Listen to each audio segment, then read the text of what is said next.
अखंड मंडलाकारं व्याप्तं येन चराचरं तत्पदं दर्शितं येन तस्मै श्री गुरवे नमः। नित्यशुद्धं निराभासं निराकारं निरञ्जनं नित्यबोधं चिदानन्दं गुरुं ब्रह्म नमाम्यहम्। बोलिए प्रेम से श्री सद्गुरु महाराज की जय। परमाराध्य गुरुदेव के पावन श्री चरणों में कोटिशः नमन। आदरणीय धर्म प्रेमी सज्जनों, माताओं, बहनों तथा प्यारे बच्चों, प्रत्येक मनुष्य कभी न कभी जीवन में यात्रा करते हैं। जब कोई शुभ काम के लिए यात्रा करते हैं तो सावधानी बरतते हैं कि कोई यात्रा में विघ्न बाधा नहीं हो। माना जाता है कि यात्रा में कुछ विघ्न बाधाएं होती है। यदि किसी विशेष काम से, शुभ काम से घर से निकलते निकलते अगर कोई छींक दे तो कहते हैं यात्रा खराब हो गई, माना जाता है। ऐसी परिपाटी है। तब तो सोचते हैं नहीं, कुछ देर रुक जाते हैं, अभी तुरंत नहीं जाएंगे, 10-20 मिनट रुक जाते हैं, फिर यात्रा करते हैं। और बिल्ली भी रास्ता काट दिया करती है। दूसरी बात है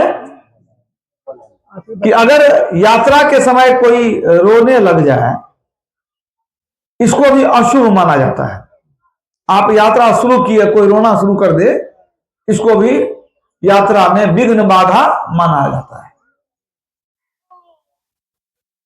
एक और है, तीसरी बात भी है। मान लीजिए घर से निकले किसी काम से, कोई छींका नहीं, कोई रोया नहीं, खुशी खुशी निकल गए कि आज लगता है काम हो जाएगा। अब घर से निकले, जैसे आप सड़क पर आए, अगर पड़ोसी मिल जाए, अब पूछ दे कहां चले, तब कैसा लगेगा? ये बहुत बड़ी बाधा है। कोई टोक दे कि कहां, ये कहां सुनिएगा तो माथा आपका गर्म हो जाएगा। स्वाभाविक है, स्वाभाविक है। आप लौट के चले जाइएगा, कहीं नहीं जा रहे थे, ऐसे हवा खाने निकले थे। अब सोच लीजिएगा कि भाई दूसरे समय में निकलेंगे, अभी काम खराब हो जाएगा। कैसा दुष्ट आदमी है, कहीं जाते हैं रास्ते में टोक देता है, भाई कहां जा रहे हैं। ये तीन विघ्न बाधाएं मानी जाती है, और भी विघ्न बाधा हो सकती है, लेकिन 3 की चर्चा शास्त्रों में है। ठीक है, तो ये 3 बाधाएं हैं किसी यात्रा में। यात्रा तो रोज कभी न कभी करते ही रहते हैं, लेकिन सबसे बड़ी यात्रा है हमारे जीवन की यात्रा। ये जीवन की यात्रा कब शुरू हुई? जब 9 मास माता के गर्भ में रहने के बाद, जब हम शरीर से बाहर आए, ठीक जन्म लिए, जीवन की यात्रा शुरू हो गई। तो हम लोग ये देखेंगे कि हम लोगों के जीवन की जो यात्रा शुरू हुई, क्या इसमें भी कोई विघ्न बाधा लग गई है? कोई अमंगल की निशानी तो नहीं है? तुलसीदास जी कहते हैं कि तेरे जीवन की यात्रा शुरू हुई और 3 विघ्न बाधा शुरू में ही आप प्रकट हो गई। कैसे? जनमत पहले छींक भई, पीछे दीना रोय, ता पीछे पुण्य प्रश्न करी, कुशल कहां ते होय। तुलसीदास जी की वाणी है। क्या कहते हैं कि जीवन की यात्रा शुरू हुई, मतलब जन्म लिए, तो कहते हैं कि तेरी जो यात्रा हुई है, तो जरा विचार करो कि इसमें विघ्न बाधा हुई है कि नहीं। जन्मत पहले छींक हुई। बच्चा जब जन्म लेता है तो सबसे पहले छींकता है, तो छींक लिया मतलब यात्रा खराब कर लिया। और छींकने के बाद पीछे दीना रोए, इसके बाद बच्चा रोने भी लग जाता है। दूसरी परेशानी खड़ी हो गई, दूसरी बाधा शुरू हो गई, रोने भी लग गया। और जब उसको माँ, दादी, चाची कोई गोद में लेकर के चुप कर दे, मतलब कि थोड़ा चुप कर दे, तब वो कहेगा कहां कहां कहां कहां जा रहे हैं, कहां आ गए हैं, कहां जाएंगे। जैसे आप निकले घर से बाहर, आप पूछ दिए कहां चले, तो तीसरी बाधा हो गई ना। तो 3 बाधा एक साथ हो गई। हम लोग जो जन्म लिए तो एक बाधा में यात्रा खराब, और 3 बाधा जब है तो सोचिए कितनी आफत है। नतीजा क्या है? नतीजा सबके सामने है। क्या परेशानी कभी छूटती नहीं है, दिन रात परेशान रहते हैं, आराम कभी मिलता नहीं, चैन कभी मिलता नहीं, जीवन में शांति नहीं, जीवन में हमेशा अमंगल ही अमंगल है। थोड़ी देर के लिए सुख आता है, फिर दुख ही दुख है। तो तुलसीदास जी ने बता दिया कि तेरे जीवन की यात्रा जो बिगड़ गई है, इसीलिए तेरे जीवन में मंगल नहीं है, कुशल नहीं है। लेकिन फिर कुछ उपाय तो होगा। कोई ग्रह चढ़ जाता है तो कुछ लोग जाते हैं ग्रह उतरवाने के लिए, भाई कुछ उपाय कर दीजिए। तो तुलसीदास जी को ही पूछते हैं कि भाई 3 तो अमंगल हो गया है, लेकिन फिर भी कुछ उपाय तो होगा ना जीवन में शांति के लिए। संत लोग कैसे सुखी हो जाते हैं? संत लोग भी तो मां के पेट से जन्म लेते हैं, उनको भी तो 3 बाधाएं होती है, लेकिन उनके जीवन में तो बड़ा सुख है। संत सुखी मन जीती हो, वे सुखी कैसे हो जाते हैं? तो तुलसीदास जी उपाय बतलाते हैं कि यद्यपि सबके जीवन में, जीवन के शुरुआत में ही 3 खड़मंगल हो गया है, 3 बिग बाधाएं हो गई है, फिर भी उपाय है कि जीवन में कुशलता हो सकती है। तो क्या उपाय है? तब लगी कुशल न जीव कहा, सपने मन विश्राम। अब जब लगी भजसी न राम कहा, शोक धाम तजी काम। तुलसीदास जी कहते हैं कि यदि दुखों की जननी कामना को त्याग कर राम का भजन करेंगे तो 3 बिघ्न बाधा के बावजूद जीवन में कुशलता हो जाएगी। लेकिन यदि संसारिक इच्छाओं को छोड़कर राम का भजन नहीं करेंगे तो जीवन में कुशलता होने वाली नहीं है। तब लगी कुशल न जीव का, सपने हो मन विश्राम। सपने में भी आपको शांति मिलने वाली नहीं है जब तक राम का भजन नहीं करेंगे। मतलब राम का भजन करेंगे तो निश्चित रूप से सुख की प्राप्ति होगी। ये तो तुलसीदास जी ने लिख दिया। और जब भगवान राम का भी विचार देख लेते हैं, वो क्या कहते हैं। तो भगवान राम ने तो साफ कह दिया। उन्होंने क्या कहा? भगति तात अनुपम सुख मूला, अब मिल ही जो संत हो ही अनुकूला। भगति तात अनुपम सुख मूला, भक्ति सुख की खान है। भगति स्वतंत्र सकल सुख खानी, बिनु सतसंग न पावहि प्राणी। भगति स्वतंत्र सकल सुख खानी, सभी सुखों की खान भक्ति है। लेकिन वो भक्ति कैसे मिलेगी? बिनु सत्संग न पावहि प्राणी, बिना सत्संग में आए उस भक्ति का पता नहीं चलेगा। असली भक्ति का पता कब चलेगा? जब सत्संग में आएंगे। भगवान राम कहते हैं, मतलब क्या है कि जीवन में अगर सुख शांति चाहते हैं तो भक्ति करनी ही पड़ेगी। भक्ति में सुख शांति है। यह नाव है मझधार की, इस नाव पर जो चढ़ गया उसने भवसागर पार की। दुख के सागर से कौन निकलेगा? जो भक्ति रूपी नाव में चढ़ गया है। एक बार ऋषि मुनियों की सभा लगी, उसमें वेद व्यास जी महाराज भी पधारे। वेद व्यास जी तो जगत गुरु हैं, सबने उनका आदर किया, ऊंचा आसन दिया। जब बैठ गए तो ऋषियों ने उनसे पूछा कि महात्मन एक जिज्ञासा है, कहा पूछिए क्या पूछना चाहते हैं। तो ऋषियों ने पूछा कि इस संसार में बहुत से लोग हैं, सबसे नीच व्यक्ति कौन है ये बता दीजिए। सबसे गिरा हुआ अधम व्यक्ति, नीच व्यक्ति कौन है सो बता दीजिए। अब वेद व्यास जी उत्तर देते हैं। क्या उत्तर देते हैं? ध्यान से सुनिए। उन्होंने कहने की कृपा की, अनपढ़ अधम नहीं है। अधम मन नीच।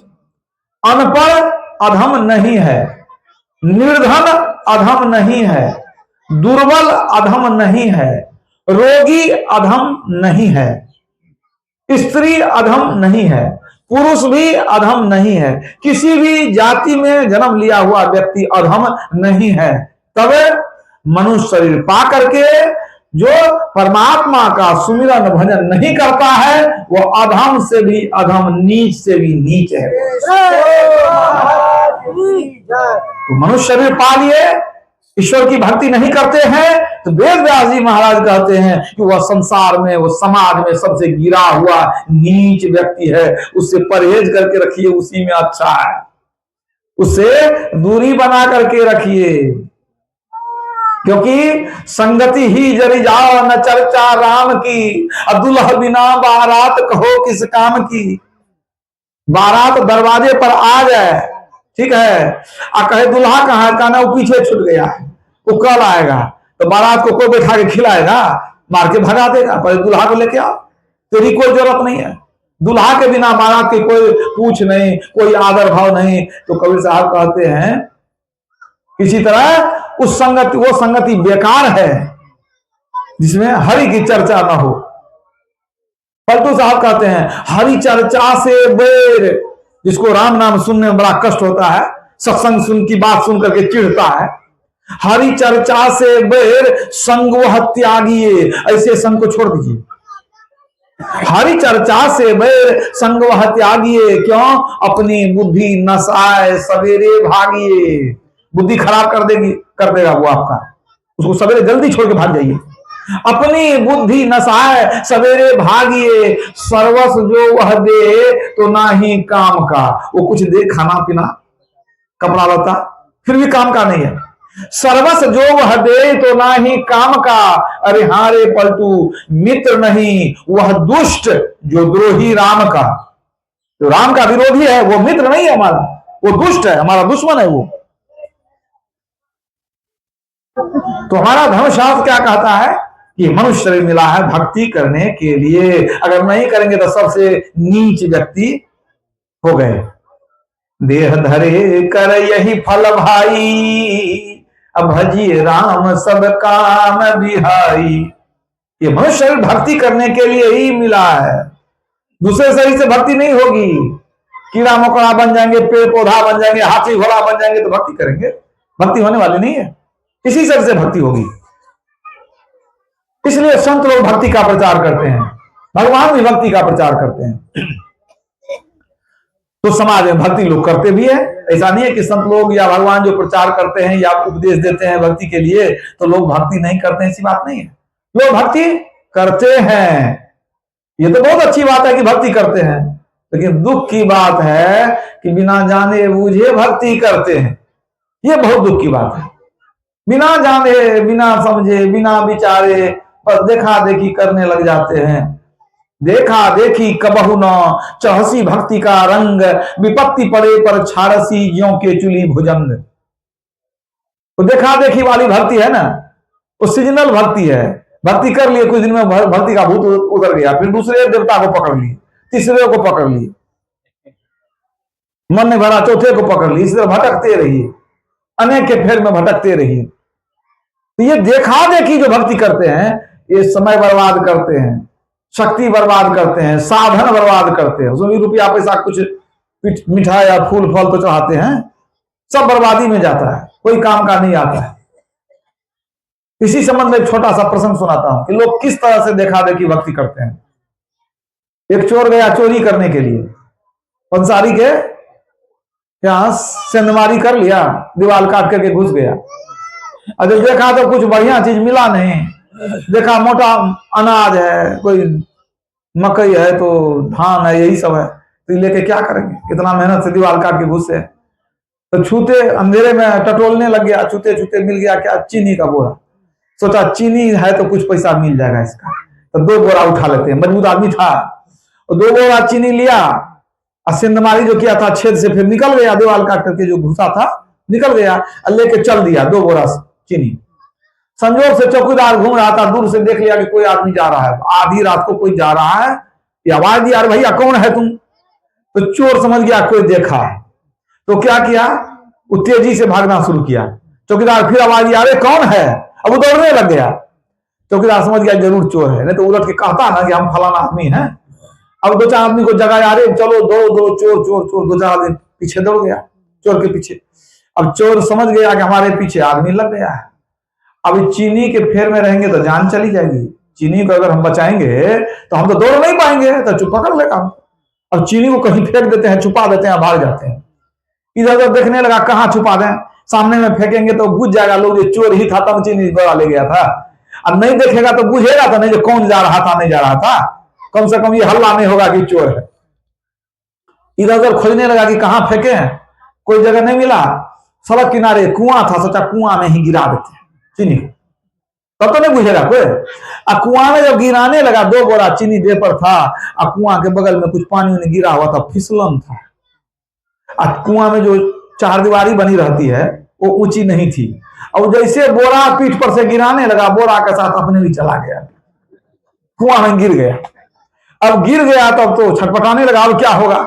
संजोग कुआं में पानी कम था, कंधा भर पानी था। सोचा अच्छा जान तो बच जाएगी, लेकिन अभी चिल्लाएंगे नहीं, क्योंकि दुश्मन सब खोजते हुए आ रहा है।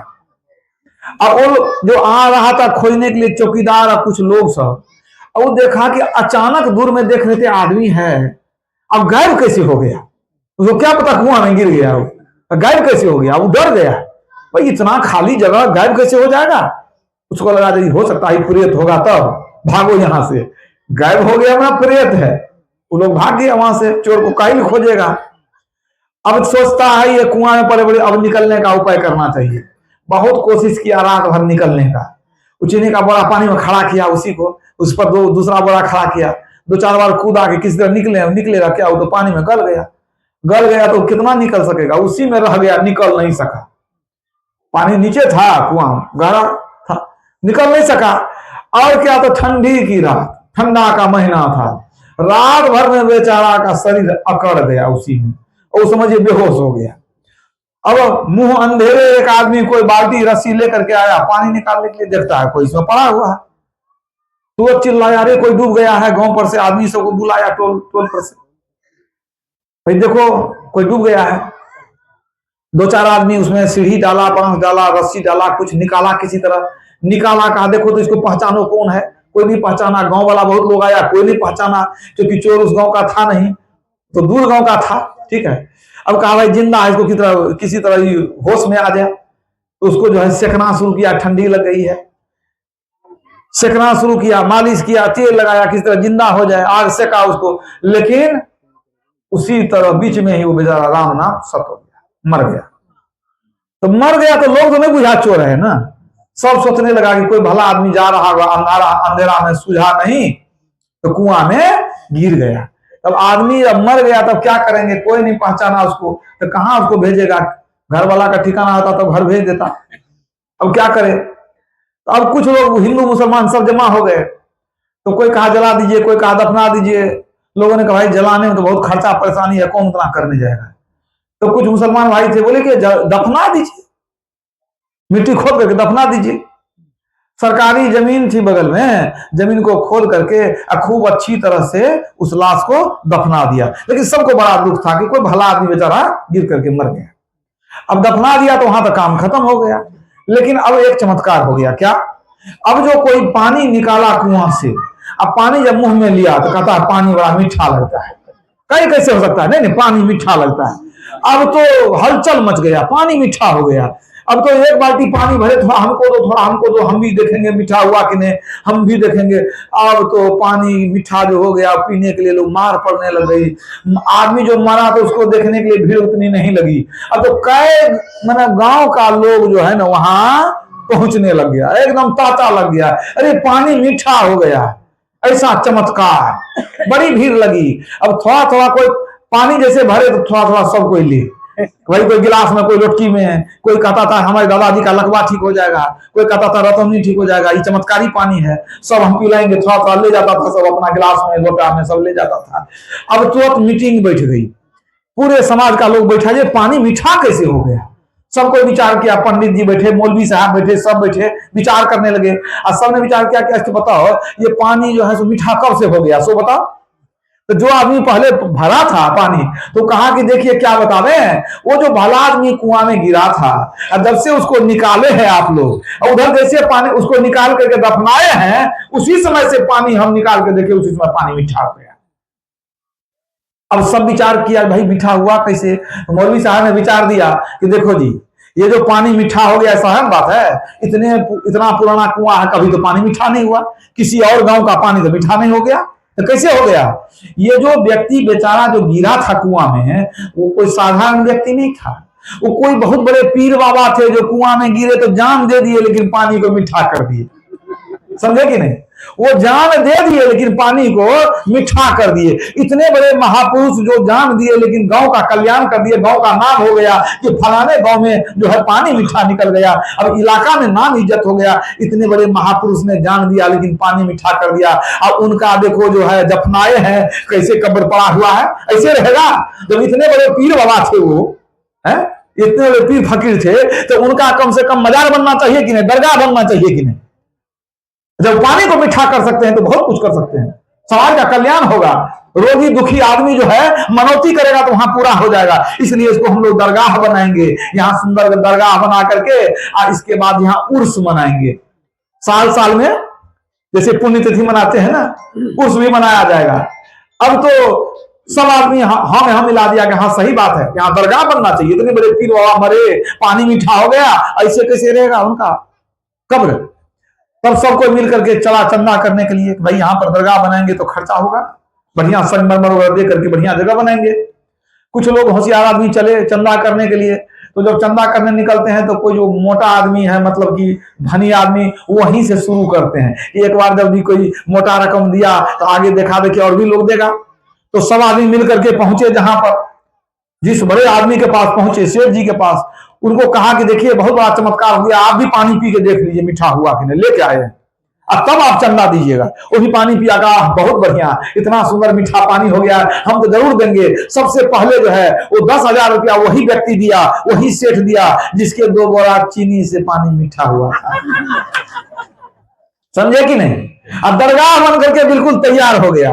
अब जब दरगाह बना तो एकदम भीड़ लगने लगी, पूरे जिला भर का लोग वहां माथा टेकने आने लग गया, बड़ी भीड़ होने लगी। मुसलमान लोग तो इक्का दुक्का आते थे, सब फिरका के मुसलमान नहीं जाते हैं कब्र की पूजा करने, तो इक्का दुक्का जाते थे। अब हिंदू लोग तो पूरा भीड़ लगाया, अपना काली क्या कहते हैं दुर्गा को छोड़ करके, राम कृष्ण को छोड़ करके, जिसके अपने घर में 33 कोटी जलता है, और सब वहां आकर के कोई मिठाई, कोई अगरबत्ती, कोई फूल, कोई चादर ले लेकर के वहां चढ़ाना शुरू कर दिया। अब भीड़ लगना वहां शुरू हो गई, भीड़ लगनी शुरू हो गई, समझ गए। तो अब आप देखिए कि ये जो भेड़िया धसान कहते हैं, इसी को कहते हैं, ये कौन सी भक्ति है, इसी को अंधी भक्ति कहते हैं। बिना सोचे, बिना विचारे, बिना बूझे आप भक्ति करते हैं। वहां जो चोर की पूजा करने लोग जाते हैं, उसको क्या क्या फल मिलेगा, जरा विचार कीजिए तो कुछ मिलने वाला है। अरे इतना देर घर में कुछ काम कर लेते तो नहीं अच्छा। यही है, देखा देखी भक्ति से कभी न होत जीव कल्याण, होत न जीव कल्याण। असंत मार्ग अपनाए के पहुंचो मूल ठिकान। देखा देखी भक्ति से होत न जीव कल्याण। ये जो देखा देखी करते हैं, जीव का कल्याण होने वाला नहीं है। तो संत मार्ग अपनाए के पहुंचो मूल ठिकान। संत लोग अपने मूल स्थान पहुंच गए, परमात्मा को प्राप्त कर लिए, तो उनके मार्ग को पकड़ेंगे तब हम भी वहां पहुंचेंगे। संत लोग कहां पहुंचाते हैं, जहां हमारा परम धाम है, परमपिता का घर है, वहां पहुंचाते हैं। संत कबीर साहब ने कहा, हम आए वह देश से जहां तुम्हारा धाम, और तुमको घर पहुंचावना यही हमारा काम। जहां से हम आए हैं वहां पहुंचा देंगे संत लोग हमको, लेकिन उनके शरण में जाएंगे तब ना। तो देखा देखी ये भक्ति करना ठीक नहीं है, अपने जीवन को बर्बाद करना ठीक नहीं है। इसलिए कहते हैं संत कबीर साहब कि गुरबा गुड़िया सुप सुपलिया तजी दे बुद्धि लड़कैया खेलन की, करो जतन सखी साई मिलन की। और हमारे गुरुदेव क्या कहते हैं, आहो भक्त छाड़ू बालक खेल हो, बाहर भरमन बाल खेल जैसन अभियंतर धसु हो। अहो भक्त घटही में पई हो, अब बाहर भरमी हो, नहीं प्रभु पई हो, अब भव दुख सही हो। बाहर भटकेंगे, भव दुख में, भव दुख को भोगते रहेंगे, संसार के दुख में पड़े रहेंगे, कभी सुख की प्राप्ति होने वाली नहीं है। तो भक्ति करने के पहले जरा जान लीजिए, विचार लीजिए, समझ लीजिए क्या विचारना चाहिए। पहली बात की भक्ति क्यों करें, दूसरी बात भक्ति किसकी करें, तीसरी बात भक्ति कैसे करें। तीनों चीज को जानना जरूरी है। भक्ति क्यों करें, तो धन के लिए, पुत्र के लिए, संसार के लिए नहीं। भक्ति करें मुक्ति पाने के लिए, जन्म मरण से छूटने के लिए। तो जन्म मरण से छूटने के लिए किनकी भक्ति करेंगे, एक ईश्वर की भक्ति करनी होगी, दूसरे की भक्ति करने से काम नहीं चलेगा। संत कबीर साहब की वाणी है, चलती चाकी देखकर दिया कबीरा रोए, और दो पाटन के बीच में साबुत बचा न कोई। तो चलती चाकी देखकर दिया कबीरा रोए। कबीर साहब क्यों रोए, क्या कारण है? चक्की तो पहले सबके घर में चलती थी, बेसन सत्तू आदि पीसते थे, तो उसको देख कर क्यों रोते हैं? दरअसल ये चक्की वो नहीं है जिसको देख करके कबीर साहब रो रहे हैं। वो कहते हैं, फिर इसका उत्तर देते हैं, काल रूप चक्की चले सदा दिवस अरु रात, अगुन सगुन दुई पाटला ताने जीव पिसात। काल की चक्की चल रही है, कब चलती है? सदा दिवस और रात, हमेशा रात दिन काल की चक्की चलती रहती है। अगुन सगुन दुई पाटला, घर में जो माताएं चक्की चलाती है उसमें दो पाट होता है, नीचे का पाट स्थिर रहता है, ऊपर का घूमते रहता है। तो संत कबीर साहब कहते हैं कि यहां भी दो पाट है। क्या? अगुन सगुन दुई पाटला, एक अगुन का पाट, दूसरा सगुन का पाट। जो अगुन का पाट है स्थिर है, सगुन घूमता है। तो घर में जो चक्की पीसी जाती है उसमें तो दाल प्राय पीसते हैं, ठीक है ना, बहुत कुछ पीसते हैं, लेकिन दाल भी पीसते हैं। और यहाँ जो है काल की चक्की जो चलती है दिन रात, इसमें कौन पिसाता है? कभी साहब कहते हैं तामे जीव पिसात, जितने जीव हैं काल की चक्की में सभी पिसा रहे हैं। तो फिर कल्याण कैसे होगा, इससे बचेंगे कैसे? तो फिर आगे संत कबीर साहब बतलाते हैं, आसे पासे जो रहे निपट पिसावे सोए, अकीला से लागा रहे ताको विघन न होए। ध्यान से समझिएगा, आसे पासे जो रहे निपट पिसावे सोए। माताएं अगर बेसन बनाने के लिए दाल पीसती है चक्की में, तो बीच के छेद में दाल को डाल देती है, तो जितनी दाल आसपास में घूमने के लिए गई सब पिसा गई, है ना। लेकिन कीला से लागा रहे ताको विघन न होए, और जो उस चक्की के बीच में कील होती है, और जो दाल कील में जाके सट गई उसका कुछ नहीं बिगड़ता है कि नहीं? घुमाते घुमाते बाद में देखना पड़ता है कि जितनी दाल इधर उधर गई, बाएं दाएं सब पिसा गई, है जो कील में लग करके रह गई उसका कुछ नहीं बिगड़ा, वो अक्षुण रह गई। इस तरह कबीर साहब कहते हैं ये जो काल की चक्की है, सभी जीव पिसा रहे हैं, सभी दुखी हैं, परेशान हैं। इस चक्की में भी एक कील है, उस कील से यदि लग करके रहेंगे तो बाल बांका नहीं होगा, काल की दाल वहां नहीं गलेगी। वह कील क्या है? वही है परमात्मा पुरुषोत्तम। मतलब इस संसार में जो काल की चक्की में सभी पिसा रहे हैं, सभी दुख उठा रहे हैं, और जो उस परमात्मा के शरण में रहेगा, परमात्मा से लग करके रहेगा, उसका बाल बांका नहीं होगा। अक्षय पुरुष एक पेड़ है, निरंजन वाकी डार, देवा शाखा भया पात भया संसार। असल में वो पेड़ की जड़ परमात्मा है, सारे देवी देवता तो पत्ते फल फूल हैं। तो आप जड़ को पकड़ लेंगे, आपका कल्याण हो जाएगा। सुखी मीन जह नीर अगाधा, जिमी हरि शरण न एक बाधा। गहरे पानी में मछली सुखी रहती है, उसी तरह जैसे गहरे पानी में मछली सुखी रहती है, उसी तरह हरि के शरण में व्यक्ति निश्चिंत हो जाता है, सारे दुख दर्द समाप्त हो जाते हैं। जिमी हरि शरण न एकौ बाधा, सारी बाधाएं आपकी मिट जाएंगी। इसलिए हरि के शरण में रहना चाहिए। इसलिए गुरुदेव भी कहते हैं, यही मानुष देह समैया में करूं परमेश्वर में प्यार।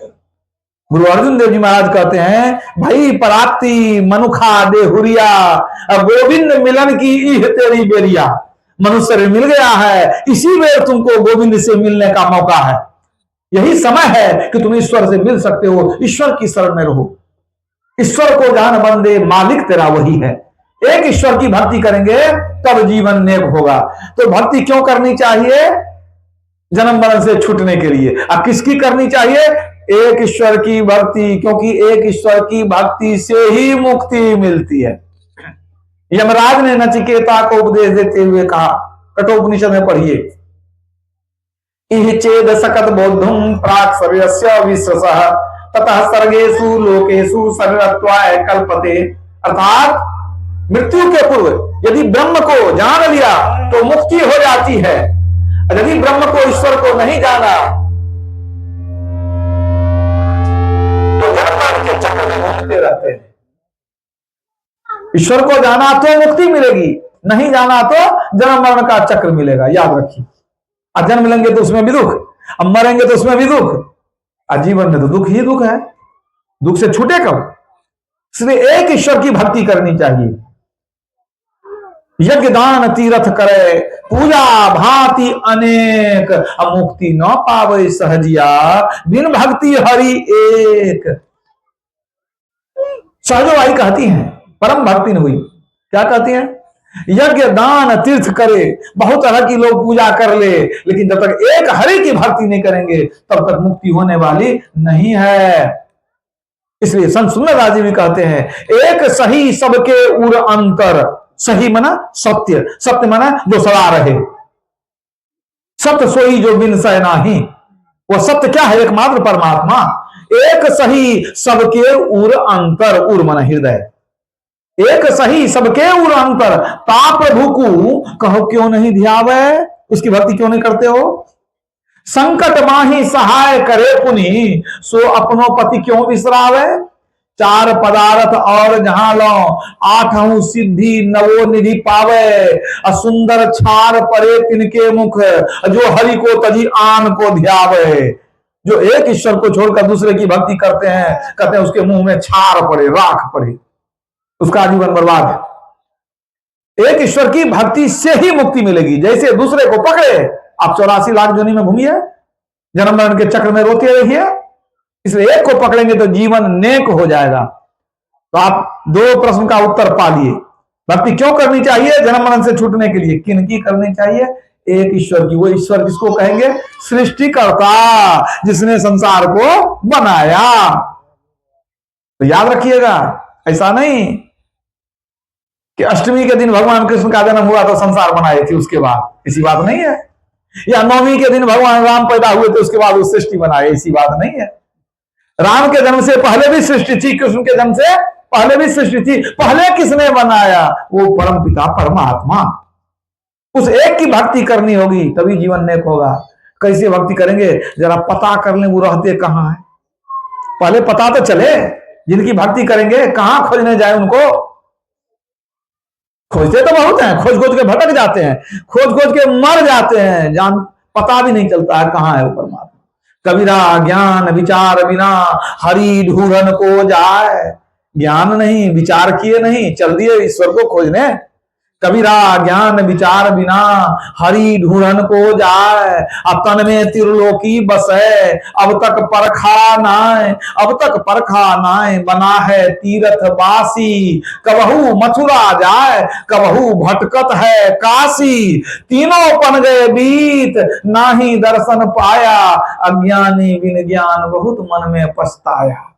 मरते समय बहुत पछताते हैं कि भटके तो बहुत, मिला कुछ नहीं। सात बुरी हम देखिया, देखे चारों धाम, देखे चारों धाम, सबन में पत्थर पानी। कर्मन के बस पड़ा, मुक्ति की राह भुलानी। बाहर में भटक के मर गए, मुक्ति का मार्ग भी नहीं मिला, जीवन बर्बाद हो जाएगा इसे। तो पहले पता कर लिए ईश्वर कहां रहते हैं। तो सभी संत कहते हैं कि वो तो सर्वव्यापी हैं, लेकिन आपके अंदर में भी रहते हैं। वो तो सब जगह है, सब जगह है, तो आपके अंदर में भी है। जाका ध्यान धरे विधि हरिहर, मुनिजन सहस 88, सो तेरे घट माही विराज, परम पुरुष अविनाशी। संत कबीर साहब कहते हैं कि वो तेरे अंदर में बैठे हुए हैं, जिसका ध्यान ऋषि मुनि करते हैं, ध्यान लगाते हैं, वो जो है तुम्हारे हृदय में बैठे हुए हैं। सभी संत कहते हैं कि आपके अंदर में परमात्मा बैठे हैं, अंदर में ही खोजना पड़ेगा। बाहर खोजने से किसी को मिलते नहीं है, क्योंकि बाहर इंद्रियों से खोजते हैं, इंद्रियां माया को पकड़ती है। गो गोचर जहां लगी मन जाई, असो सब माया जाने हो भाई। हमारी इंद्रियां जहां तक जाएगी, मन संसार में जहां तक दौड़ेगा, वो सब माया है। इंद्रियों के द्वारा माया को पकड़ेंगे तो ईश्वर को कैसे पकड़ेंगे? अंदर चलना होगा, आपके अंदर में ही है। सभी संत कहते हैं अंदर में चलना पड़ेगा, अंदर में ही खोजना पड़ेगा। संत तुलसीदास जी की वाणी है, यही ते मैं हरि ज्ञान गवायो, परि हरि हृदय कमल रघुनाथ ही, बाहर फिरत विकल भय धायो। मैंने ईश्वर के ज्ञान को गंवा दिया। परि हरि हृदय कमल रघुनाथ ही, हृदय रूपी कमल में रघुनाथ राम जी विराजमान है, उसको त्याग करके मैं बाहर भटकता रहा। मैंने ईश्वर के ज्ञान को गंवा दिया। मैं जितना दिन बाहर भटका, ईश्वर के ज्ञान को गंवा दिया। ज्यो कुरंग निज अंग रुचिर मद, अतिमतिहीन मरम नहीं पायो, खोजत गिरी तरुलता भूमि बिल, परम सुगंधि कहां ते आयो, यही ते मैं हरि ज्ञान गवायो। ज्यो कुरंग निज अंग रुचिर मद, कुरंग कहते हैं हिरण को। जैसे हिरण के नाभि में कस्तूरी रहती है, अब पकती है तो सुगंधी निकलती है। ज्यो कुरंग निज अंग रुचिर मद, परम सुगंधी उसके अंदर से निकलती है। अतिमतिहीन मर्म नहीं पायो, वो अज्ञानी जीव हिरण नहीं समझता है कि हमारे नाभि में ही सुगंधी है, वो नहीं जानता है। तो क्या करता है, खोजत गिरी तरु लता भूमि बिल, पेड़ पहाड़ मिट्टी को सूंघते फिरता, आगे सुगंधी कहां से आ रही है, परम सुगंधी कहां से आयो। बाहर में सुगंधी खोजते फिरता है, लेकिन उसको पता नहीं मूर्ख को कि हमारे अंदर में ही वो सुगंधी है। इसी तरह उपमा देके बताते हैं, इसी तरह हमारे अंदर में ही परमात्मा है, हम लोग बाहर में खोजते फिरते हैं। उन्होंने मृगा से उपमा दिया कि जैसे मृगा के नाभि में कस्तूरी है, वो मूर्ख नहीं जानता है, बाहर में खोजने जाता है सुगंधी को। उसी तरह परमात्मा हमारे अंदर में है, हम बाहर में खोजने के लिए जाते हैं। ठीक है, यही बात ब्रह्मानंद कवि ने कहा, मृग नाभि में सुगंधी, ढूंढे वह घास गंधी, दुनिया सकल सकल है अंधी, समझे नहीं गवारा। मृग नाभि में सुगंधी और ढूंढे वह घास गंधी, घास में जाकर सूंघते फिरता है, कहां से सुगंधी आ रही है। दुनिया सकल है अंधी, समझे नहीं गवारा। इस तरह दुनिया अंधी है जो नहीं समझ रही है कि हमारे अंदर में ही वो परमात्मा है, जिसके आनंद में हम अगर चले जाएं तो वो आनंद कभी घटने वाला नहीं। उस आनंद को अगर प्राप्त कर लें तो यहां देखिए कि ब्रह्मानंद जी ने भी मृगा की उपमा दी, जैसे तुलसीदास जी ने दिया। ठीक यही उपमा देते हैं नानक साहब। वो लिखते हैं, घर ही माही अमृत भरपूर है। घर माना शरीर, यहां घर को, शरीर को कहा गया घर। घर ही माही अमृत भरपूर है, मनुखा स्वाद न पाइया, मनुष्य के स्वाद को नहीं पाता है। अमृत तो है, अमृत के स्वाद को नहीं पाता है। घर ही माही अमृत भरपूर है, मनुखा स्वाद न पाइया, ज्यों कस्तूरी मृग न जाने, भ्रमदा भरम भुलाइया। जैसे कस्तूरी वाला मृग वो मर्म को नहीं जानता है, अब भरम में पड़ करके भटकते रहता है। वो भी मृगा की उपमा देते हैं। कौन? नानक साहब। अगर सब उपमा दे ही दिए तो जरा कबीर साहब की माने भी समझ लीजिए। कस्तूरी कुंडल बसे, मृग ढूंढे बन माही, ऐसे घट में पीव है, दुनिया जाने नाही। ठीक वही बात, जैसे मृगा के नाभि में कस्तूरी है, कस्तूरी कुंडल बसे, मृग ढूंढे बनवाही, मृगा जंगल में खोज रहा है, ऐसे ही घट में पीव है, दुनिया जाने नहीं। जैसे उस हिरण को पता नहीं है कि हमारे नाभि में कस्तूरी है, इसी तरह दुनिया के लोगों को पता ही नहीं है, वो नहीं जानते, नहीं समझते हैं कि हमारे अंदर में ही परमात्मा पिया बैठा है। ऐसे घट में पीव है, इसी तरह परमात्मा हमारे अंदर में है। अब आप कहेंगे कि बाबा दुनिया जाने नहीं जाने, कबीर साहब ने कहा दुनिया जाने नहीं, जाने ना है, ठीक है, दुनिया के लोग नहीं जानते हैं, लेकिन हम लोग तो जानते हैं, क्योंकि हम लोग तो सत्संग करते हैं, बहुत दिन से सत्संग सुनते रहते हैं। तो आप कहेंगे नहीं, हम लोग तो समझ गए हैं कि परमात्मा अपने अंदर नहीं है। तो कबीर साहब फिर कहते हैं, समझ गया है, समझ गया है, तब समझे तो घर में रहे। तो कहा कि तीर्थ में धाम में भटकता है, कुंभ में दौड़ता है, काशी नहाने दौड़ता है, समझे तो घर में रहे। तू समझ गया फिर भी दौड़ता है, समझा नहीं है तू, समझता तो दौड़ता नहीं। समझे तो घर में रहे, अब पर्दा पलक लगाए, आंख का पर्दा बंद कर दो, अब तेरा साईं तुझ में अनत कहूं नहीं जाए। समझे तो घर में रहे, पर्दा पलक लगाए, समझ गया तो घर में ही आंख बंद करके ध्यान करो। आंख बंद करने का मतलब ध्यान करना। अतेरा साईं तुझ में अनंत कहूं नहीं जाए, समझ गया है तो बाहर मत हटको, आंख बंद करके घर में बैठो। नैनों की करी कोठरी पुतली पलंग बिछाए, अब पलकों की चिक डारी के पिए को लिया रिझाए।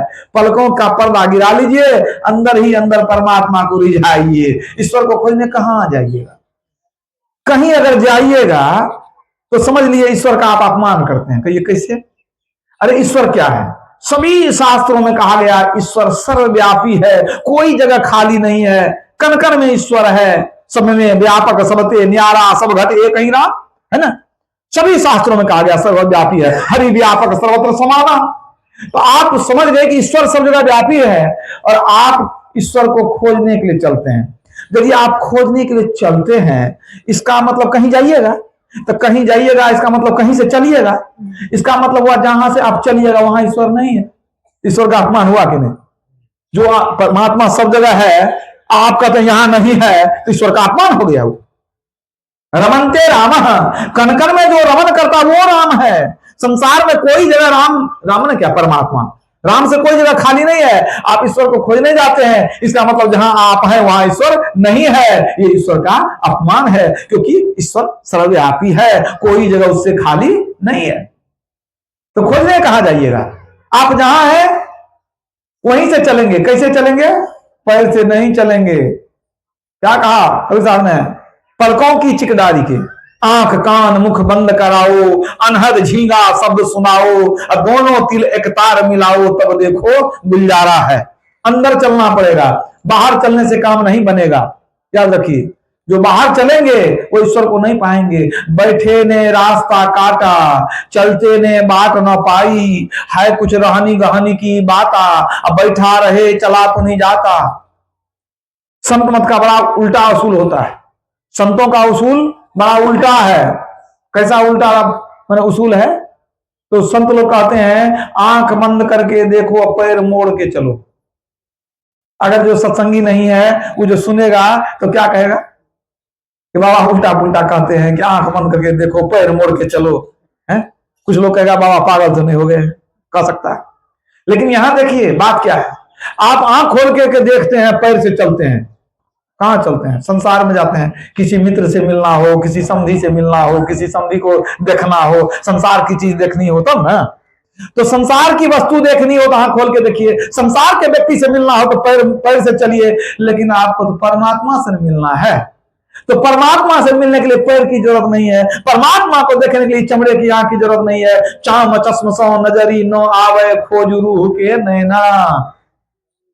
चमड़े की आंख से उसको देख ही नहीं सकोगे। संत कबीर साहब कहते हैं रूह के नैना, आत्मा की दृष्टि से देखो, इसके बिना कोई उपाय नहीं है। तो संत कबीर साहब युक्ति बतलाते हैं, जो पिया मिलन की चाह तो कौन तेरो लाज है, अधर मिलो कि न जाए भलो दिन आज है। देखिए संतवाणी में बड़ा गुण अर्थ छिपा रहता है। सुनिएगा तब आनंद है, समझिएगा तब आनंद है। जो पिया मिलन की चाह, कहते यदि पिया मन परमात्मा से मिलना है तो लाज करने की जरूरत नहीं है। संसार में नई नई शादी होती है तो पिया से मिलने में थोड़ा लाज भी लगता है, लोग क्या कहेगा, है कि नहीं? लेकिन परमात्मा रूपी से पिया से मिलना है, इसमें लाज करने की कोई जरूरत नहीं है। लोक लाज कुल की मर्यादा छोड़ चली, सबको छोड़ दीजिए। तो कहते हैं पिया से मिलना है तो लाज करने की कोई जरूरत नहीं है। तो कहां मिलेंगे? अधर मिलो कि न जाए भलो दिन आज है। अधर में जाके मिलो, ठिकाना बता दिए। अधर में जाके मिलो, कब मिलो? कहते हैं भलो दिन आज है, अच्छा दिन आज ही है। अब पिया से मिलने के लिए ससुराल जाना है तो पंडित से दिन दिखाने की जरूरत नहीं है कि कौन दिन अच्छा होगा, कब जाएंगे। अभी अच्छा दिन है, अभी जाके मिलो, आज ही मिल लो। भलो दिन आज है, आज ही अच्छा दिन है। कहां जाके मिलेंगे? अधर मिलो कि न जाए। अधर किसको कहते हैं? आंख बंद करने से जो अंधकार मंडल मालूम पड़ता है, अंदर का जो आकाश है, उसी को अधर कहते हैं। तो कभी साहब ने इशारा कर दिया कि अधर में जाके मिलो। लेकिन आंख बंद करते हैं तो पूरा अंधकार है, वो कहां पिया बैठा है, किधर रास्ता है, कुछ पता ही नहीं चलता। तो अधर में तो कुछ दिखाई नहीं पड़ता, पूरा अंधकार है। बात तो सही है, तब क्या करें? तो हमारे गुरु महाराज कहते हैं अधर डगर को सदगुरु भेद बतावे, जो अधर है, आंख बंद करने से जो अंधकार है, उसमें एक डगर है। तो डगर कौन बताएगा? सदगुरु बताएंगे। अधर डगर को सदगुरु भेद बतावे, सदगुरु भेद बताएंगे। अंधकार मंडल में रास्ता है, सीढ़ी है। कज्जल केंद्र सुई अगर होई, दृष्टि रस चढ़ी श्रुति धावे, अधर डगर को सदगुरु भेद बतावे। कज्जल केंद्र, वो जो कज्जल माना काला, वो जो अंधकार है उसका केंद्र है, एक केंद्र है। उसी केंद्र में कज्जल केंद्र सुई अग्रदर होई, सुई के अग्र के समान द्वार है उस केंद्र में। अंधकार मंडल का एक केंद्र है, केंद्र में सुई के नोक के समान महीन उसमें रास्ता है। तो उस रास्ते से जाना पड़ेगा। कौन जाएगा? शरीर, शरीर नहीं जाएगा। दृष्टि रथ चढ़ी श्रुति धाव है, दृष्टि के रथ पर चढ़ करके हमारी सूरत चलेगी उस रास्ते से, उस महीन रास्ते से होकर के। यही है भक्ति का मार्ग जीना रे। अगर दृष्टि के रथ पर चढ़ करके सूरत उसमें चली गई तब क्या होगा? वामग सूरत सरकी जब जावे, ज्योति झका झक कीनी है साधो, नैन नगर से राह गई है बड़ी झीनी है साधो, नैन नगर से। आज्ञा चक से सहज जल कमल में चले जाएंगे, वहां प्रकाश का दर्शन होगा, चंद्रमा का दर्शन होगा और दिव्य दृष्टि की प्राप्ति हो जाएगी। स्थूल शरीर उतर जाएगा, आपका जीवन उज्जवल हो गया। प्रकाश मंडल में गए, जीवन उज्जवल हो गया। अब काल का कोई भय नहीं, आवागमन का कोई भय नहीं। उसके बाद आगे चलते हैं, फिर सूर्य का दर्शन होता है। उसके बाद आगे चलते हैं तो शब्द मंडल का की यात्रा होती है, और शब्द को टप करके निशब्द में जाते हैं, तब परमात्मा से भेंट होती है। ला मकान में रब को पावे पलटू दास, साहब साहब क्या करे साहब तेरे पास। परमात्मा तुम्हारे पास में है, साहब साहब चिल्लाने से साहब मिलने वाले नहीं हैं। अंतर की यात्रा करनी होगी, तब परमात्मा का दर्शन होगा। सभी संत यही साधना करते हैं। कहीं बाहर में कोई रास्ता नहीं है, कोई सीढ़ी नहीं है कि जो मुक्ति में ले जाके पहुंचा दे। कहीं भी जाइए, गंगा जाइए, गंगा सागर जाइए, त्रिवेणी जाइए, कहीं जाइए, कि बद्रीधाम जाइए, कि केदारनाथ जाइए, आप कहीं से भी मुक्ति का साधन नहीं है। मुक्ति का मार्ग आपके अंदर में है। इसलिए संत कबीर साहब कहते हैं, यह सगी शरीर सागर अवगाहा, यही कर नहीं कोई पावत थाहा। इस शरीर का था पाना मुश्किल है। यह शरीर सागर अवगाहा, यही कर नहीं कोई पावत थाहा। अंतर उलटी निरेख जोई, आवागमन मिटावे सोई। जो अंदर में उलट कर देखना जान गया, मतलब दृष्टियोग करना जान गया, वह आवागमन को मिटा देता है। वो परमात्मा के गोद में जाकर मोद मनाता है, आनंद मनाता है। यह है सार भक्ति। तो सारे संतों का यही मत है कि अंदर में चल करके ध्यान के द्वारा ही ईश्वर को प्राप्त करते हैं। इसलिए सबको चाहिए दीक्षा लेकर के अंदर की यात्रा करें। इसी संबंध में एक छोटा सा प्रसंग सुनाता हूं। राजा जनक के मन में आया कि जीवन का बहुत भाग तो बीत चुका है, अब थोड़ा बचा है, कुछ आध्यात्मिक ज्ञान प्राप्त करना चाहिए, कुछ सत्संग सुनना चाहिए। राजकाज में लगे रहेंगे तो जीव का कल्याण कैसे होगा? तो उन्होंने क्या किया, सोचा अब किनके पास जाएंगे हम सत्संग सुनने। वो क्या किए, सभी ऋषि मुनि को निमंत्रण दिए कि हमारे यहाँ शास्त्रार्थ होगा, आप लोग शास्त्रार्थ कीजिए, जो विजयी होंगे उनको बहुत इनाम दिया जाएगा। 1000 गाय मंगवाए राजा जनक, सब गाय के सींग में सोने की असरफी लटका दिए और घोषणा कर दिए जो शास्त्रार्थ में विजयी होगा वो 1000 गाय हाँक करके ले जाए, उसी की गाय उसी की हो गई। बहुत से ऋषि मुनि आए और जो है राजा के दरबार में जो है सभा लगी, रोज समयानुसार शास्त्रार्थ होने लग गया। राजा जनक भी बैठते थे, जितनी देर तक शास्त्रार्थ होता था वो भी बैठते थे, वो भी सुनते रहते थे। तो ऋषि मुनि आए, सब शास्त्रार्थ होने लग गया। शास्त्रार्थ का मतलब है उसमें जिज्ञासा समाधान होता है। कोई प्रश्न किया, कोई उत्तर दिया। किसी ऋषि ने प्रश्न किया कि जीव क्या होता है बताओ, तो दूसरे उत्तर देते हैं। इस तरह से प्रश्नोत्तरी होती है। इसी क्रम में राजा सुनते रहते थे तो ज्ञान होते रहता था। कितने दिनों तक चलते रहा शास्त्रार्थ, ना कोई हारा ना कोई जीता। होते होते 1 महीना बीता, 2 महीना बीता, जब 3 महीना बीत गया तो अंत में याज्ञवल्क्य मुनि विजयी हुए। जब विजयी हुए तो बहुत जय जयकार हुआ। इतने लंबे समय तक शास्त्रार्थ चला था, बहुत जय जयकार हुआ। 1000 गाय वो ले गए सोना सहित, बहुत नाम प्रतिष्ठा उनका फैला। अब देखिए इतने दिनों तक जो सत्संग सुने कौन, जनक जी, तो उनको बहुत कुछ ज्ञान हो गया। कि शरीर के अंदर बहुत कुछ है।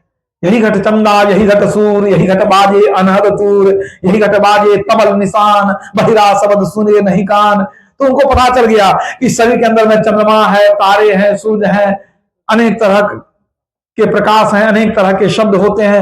अब वो सुन सुन करके उनके मन में हुआ कि काश अगर अंदर में देखते कि वो क्या क्या चीज है तो बहुत आनंद आता है। सुनते हैं कि वैसा आनंद बाहर में नहीं है। उनके मन में हुआ कि नहीं, अब अंदर में देखना चाहिए। वो फिर से 1000 गाय मंगवाए, सबके सींग में जो है सोना लटकाए, ढिंडोरा पिटवा दिए कि कोई महात्मा हो, कोई साधु हो, हमको अंदर में ले जाकर के सैर करा दे, अंदर का झलक दिखा दे तो हम उनको ये 1000 गाय देंगे। लेकिन इस बार कोई महात्मा नहीं आए। आसान नहीं है किसी दूसरे को अंदर घुसा देना, दिखला देना, ये आसान काम नहीं है। बहुत दिन हो गए कोई महात्मा नहीं आए इनको अंदर प्रवेश कराने के लिए। बेचारे निराश होने लगे।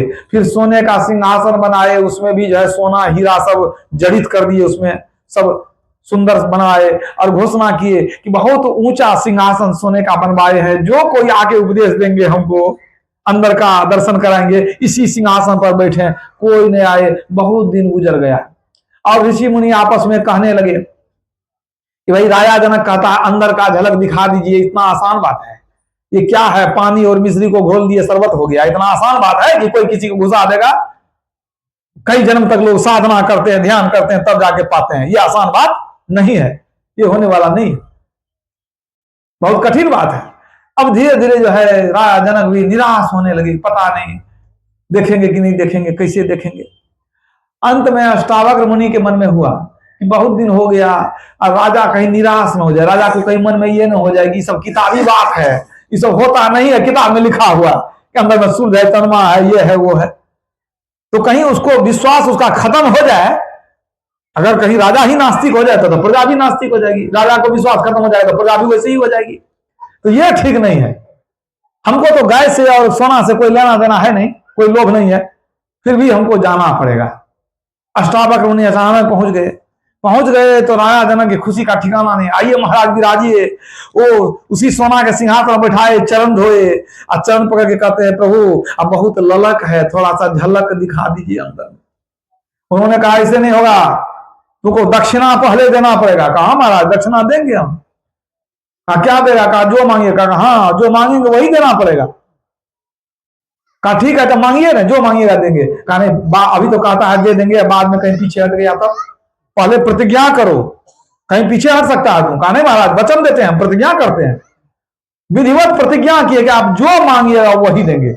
उन्होंने कहा हम वही मांगेंगे जो तेरे पास है, ऐसा भी चीज नहीं मांगेंगे जो तेरे पास नहीं है, तो देगा कहां से? पहले प्रतिज्ञा कर लिया, कहा मांगिए प्रभु क्या मांगते हैं आप? कहा ठीक है तुम अपना जो है तन मान धन राजपाट सब हमको दे दो। अब वचन दे दिए थे तो क्या करेंगे? कहा एक वस्तु जब वचन हार गए हैं तो सब आप ही का है। ध्यान दीजिएगा, तन मन धन राजपाट सब हम आपको दे दिए। आसान बात नहीं, दे दिए, सही बात है। अब अष्टावक्र मुनि कहते हैं कि ये बताओ कि ये महल किसका है? कहा प्रभु आपका है। कहा ये पूरा राज? कहा आपका है। कहा ये तुम किसका है? कहा हम भी आपके हैं। तन मन दे दिए आप ही के हैं। कहा ठीक है अब जैसे जैसे कहते हैं वैसे करो तब तो तुमको कुछ मिलेगा।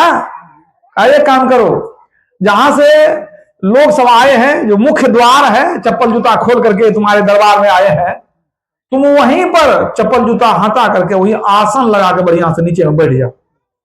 ये तमाशा देखने वाले की बड़ी लंबी भीड़ हो गई थी, बहुत लोग आ गए थे। इतने दिनों से राजा जनक इंतजार में थे, कोई गुरु मिलेंगे, अंदर का दर्शन कराएंगे हमको।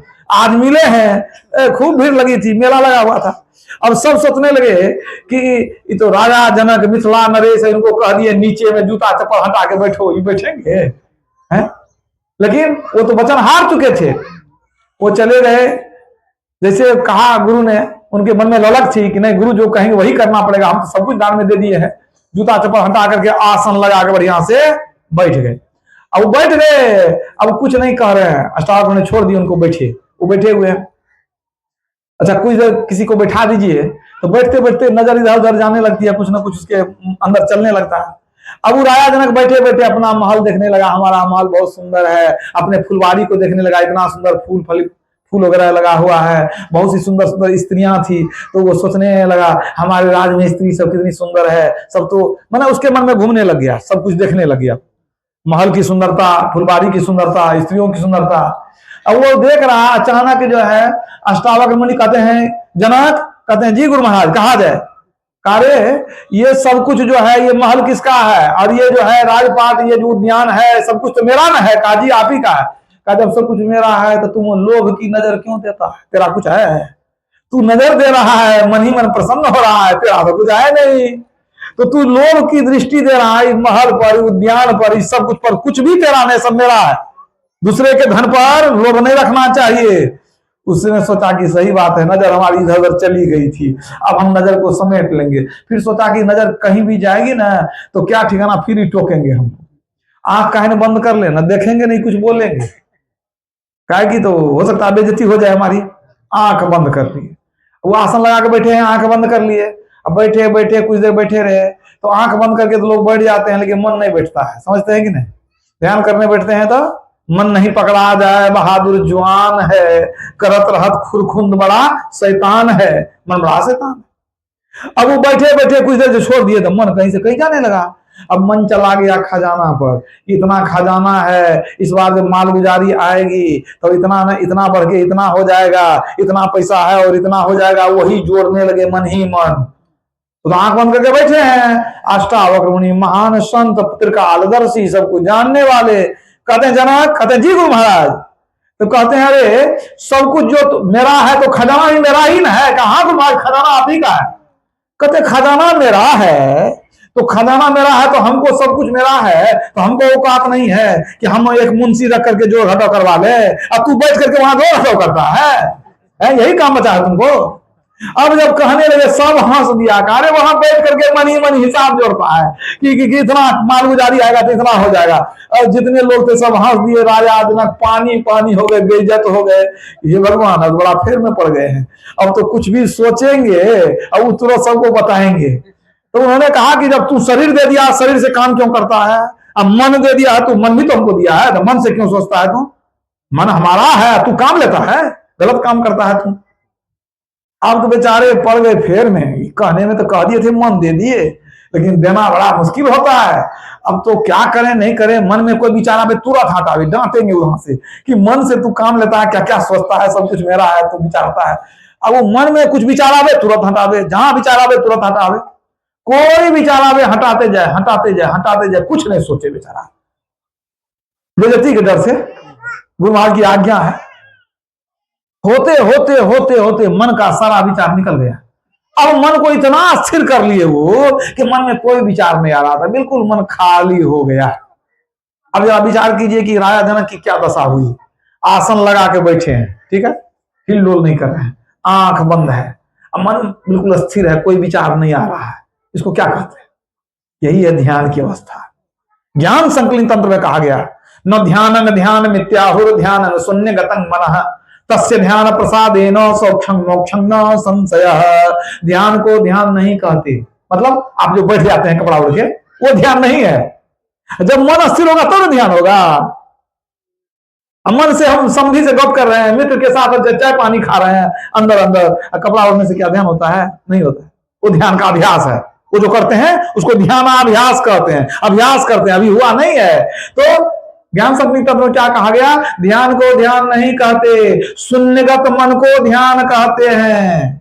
इस ध्यान से सुख की प्राप्ति होती है और मोक्ष मिलता है। मन शून्यगत हो जाए, संकल्प विकल्प से रहित हो जाए, विचारहीन हो जाए, इसको ध्यान कहते हैं। तो ध्यान की अवस्था में जनक जी पहुंच गए, बहुत बड़ी बात है।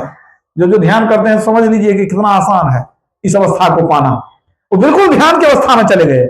अष्टावक्र मुनि समझ गए कि इसका मन शून्य हो गया है, बिल्कुल बाहर का ज्ञान खत्म है, बाहर का कोई ज्ञान इसको नहीं, एकदम मन को स्थिर कर लिया है। उन्होंने अपना योग बल थोड़ा लगा दिया, वो तो सब कुछ कर ही चुके थे, मतलब मन स्थिर हो चुका था, मन शून्य है। अब उसको ऊपर चढ़ने में कितना देर लगेगा? थोड़ा सा ये अपना योग बल लगाए, सूरत जो है आगे बढ़ गई। और आगे बढ़ गई तो आग यहाँ तक से सहस्त्र कमल, वहां से त्रिकुटी, वहां से शून्य महाशून्य, वो सूरत का गमन होने लग गया।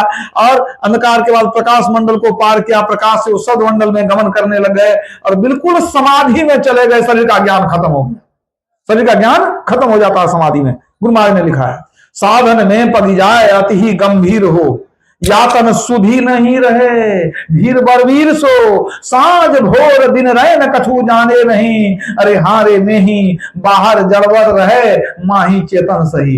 बाहर से शरीर एकदम पत्थर जड़वत हो गया है, भीतर में चेतना जगी हुई है। उस व्यक्ति को सांझ भोर दिन रैन कुछ पता नहीं चलता है। वही अवस्था हो गई, जनक जी की समाधि लग गई। मतलब अब कान है सुनते नहीं है, समझ रहे कि नहीं, नाक है गंध नहीं मिलता है, क्योंकि चेतन धारा का सब सिमटा होके अंदर गमन हो गया है। अब अष्टावक्र मुनि आवाज देते हैं, जनक जनक जनक, लेकिन कान में छेद तो है, सुनने वाला अंदर चला गया है, वो क्या सुनेगा? नदी किनारे घर किया कर जाकर कर खाए, और कर्जदार जब मांग न आवे घुसक नदी में जाए। वो तो अंदर चले गए हैं, क्या पता चलेगा? तो कुछ आवाज नहीं दिए तो समझ गए, ये तो जानते ही थे, चला अब अंदर चला गया है, समाधि में है। कुछ घंटा छोड़ दिए, कितनी देर के बाद जब उनका ध्यान टूटा तब कहते हैं, जनक आवाज आओ इधर। बुलाए, कहते हैं अब बताओ कि कैसा लगा? तू कहता था अंदर की झलक दिखा दीजिए, कैसा लगा? वो गुरु का चरण पकड़ के भाव विह्वल हो गए।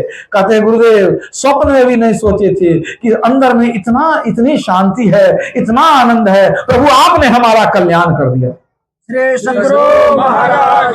तो जनक जी का कल्याण कैसे हो गया? ध्यान के द्वारा हुआ, घंटी बजाने से नहीं हुआ, प्रसाद चढ़ा करके भरपेट खाने से नहीं हुआ, याद रखिए, पान फूल चढ़ाने से, चंदन लगाने से नहीं हुआ, ध्यान करके कल्याण हुआ। तब अष्टावक्र मुनि ने कहा कि जनक ये राजपाट किसका है? का सब आपका है। का तू किसका है? का हम भी आप ही के हैं। कहा ठीक है, सब कुछ मेरा है, लेकिन आज से मैं तुमको काम देता हूं कि इस जो है ना, मतलब राजकाज चलाते रहना, मिथिला नगरी को का राजपाट चलाते रहना, लेकिन याद रखना सब गुरु का है, तेरा कुछ नहीं, कोई लोभ लालच नहीं, एकदम निष्काम होकर के अपना कर्म करते जाना, इस राजपाट को चलाओ और इसी तरह भक्ति भजन करते रहो, इस ज्ञान का प्रचार प्रसार भी करते रहो। अब मैं चला, तो गुरु महाराज सब कुछ ले लिए, लेकिन लिए कुछ नहीं, अपने वैसे जैसे आए थे चल दिए। गुरु तो ऐसा चाहिए शिष्य कछु नहीं ले, शिष्य तो ऐसा चाहिए गुरु को सब कुछ दे। गुरु को उन्होंने सब कुछ दे दिया, लेकिन गुरु ने कुछ लिया नहीं, खाली हाथ चले गए, सब कुछ दे दिए। लेकिन उस दिन से राजा जनक समझ गए कि अब मेरा कुछ नहीं, सब गुरु महाराज का है। एकदम कर्तव्य का पालन करने लगे, निष्कर्म योगी के तरह वो अपना राजकाज भी चलाते थे, ध्यान भजन भी चलते थे, करते थे। और होते होते वो कितने बड़े महायोगी हो गए। सो आप विचार कीजिएगा, वेद व्यास जी महाराज के पुत्र सुखदेव मुनि थे, और जब उनको दीक्षा लेने की बारी आई, पिता ने क्या कहा, चले जाओ जनक जी से जाके दीक्षा लो। जबकि ये सुखदेव मुनि ब्राह्मण कुल में थे, ठीक है, और बाल ब्रह्मचारी थे, त्यागी थे, बैरागी थे, और उनको जनक जी के पास भेजा गया। जबकि जनक जी क्षत्रिय थे, जनक जी पारिवारिक थे, गृहस्थ आश्रम में थे, वो राजा थे, फिर भी विदेह कहलाए। कैसे? इस ध्यान के द्वारा। तो इसलिए यह जो ज्ञान है, अंत साधना का जो ज्ञान है, गृहस्थ करे, सन्यासी करे, साधु करे, सब के लिए बराबर है। को जो करेगा सो पाएगा। गृहस्थ आश्रम में एक से एक समतु है हमारे यहाँ, ऐसा नहीं है कि कोई साधु ही पाता है। तो घर में जोग भोग घर ही में, घर का जीवन नहीं जावे, अब बन के गए कल्पना उपजे तब ढो कहां समावे। जंगल में जाने की जरूरत नहीं, पहाड़ के गुफा में जाने की जरूरत नहीं, घरबार में रहिए, परिवार में रहिए, रोजगार भी कीजिए, पवित्र कमाई कीजिए, और समय निकाल करके थोड़ा थोड़ा जब ध्यान करते रहेंगे तो निश्चित रूप से समझिए कि इसी जन्म में मुक्ति मिलेगी। अगर नहीं मिली तो जब तक मुक्ति नहीं मिलेगी तब तक मनुष्य शरीर प्राप्त होता रहेगा, एक नहीं तो अनेक जन्म में मुक्ति की प्राप्ति होगी, आवागमन का चक्र छूट जाएगा। यही संतों का ज्ञान आप लोगों की सेवा में सुनाया। बोलिए प्रेम से श्री